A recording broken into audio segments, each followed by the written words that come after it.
Judges 8, New Living Translation. Then the people of Ephraim asked Gideon, "Why have you treated us this way? Why didn't you send for us when you first went out to fight the Midianites?" And they argued heatedly with Gideon. But Gideon replied, "What have I accomplished compared to you? Aren't even the leftover grapes of Ephraim's harvest better than the entire crop of my little clan of Abiezer? God gave you victory over Oreb and Zeeb, the commanders of the Midianite army. What have I accomplished compared to that?" When the men of Ephraim heard Gideon's answer, their anger subsided.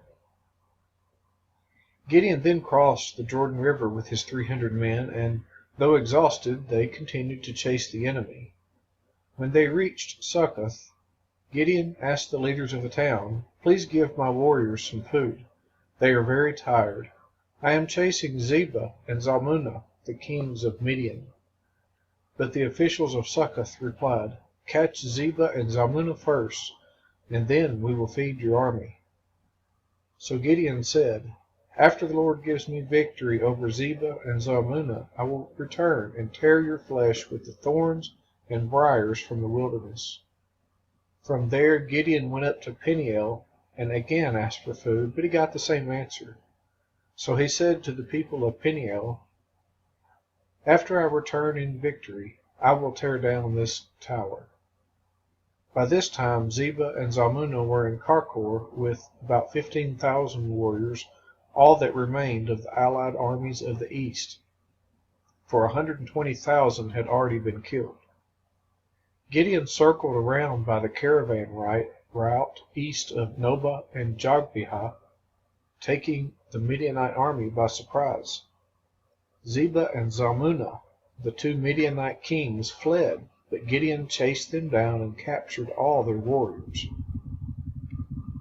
After this, Gideon returned from the battle by way of Heres Pass.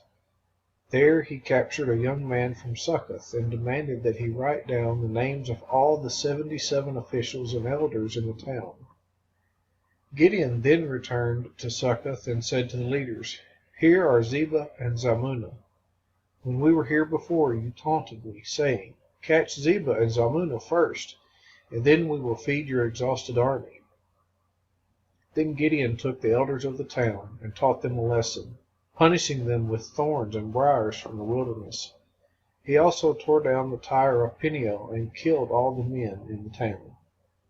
Then Gideon asked Zebah and Zalmunna, "The men you killed at Tabor, what were they like?" "Like you," they replied. "They all had the look of a king's son." "They were my brothers, the sons of my own mother," Gideon exclaimed. "As surely as the Lord lives, I wouldn't kill you if you hadn't killed them." Turning to Jether, his oldest son, he said, "Kill them." But Jether did not draw his sword, for he was only a boy and was afraid. Then Zebah and Zalmunna said to Gideon, "Be a man, kill us yourself." So Gideon killed them both and took the royal ornaments from the necks of their camels. Then the Israelites said to Gideon, "Be our ruler. You and your son and your grandson will be our rulers, for you have rescued us from Midian."